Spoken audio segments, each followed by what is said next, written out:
Moin! Heute geht es um das Thema Lenkstockschalter und hier haben wir zum Beispiel 462068.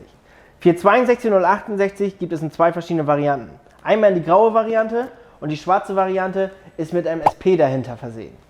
Das bedeutet, ihr müsst fahrzeugspezifisch raussuchen, welcher Artikel für das Fahrzeug ist. Nicht, dass ihr den falschen bestellt und ihr den falschen Artikel bekommt.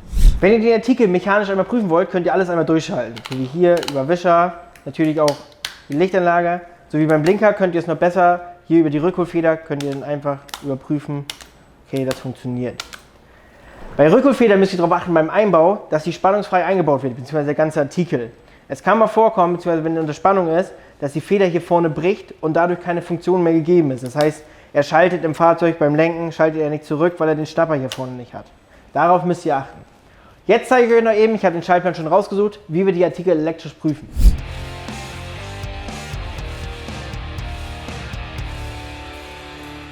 Hier haben wir das Thema Blinker links. Wie ihr sehen könnt, der Blinker ist jetzt in Neutralstellung, bzw. der Lenkstockschalter ist in Neutralstellung. Ich aktiviere mal den Blinker links. Man sieht, der Widerstandswert ändert sich. Wenn ihr Fragen dazu habt, wendet euch ruhig an unseren Helpdesk.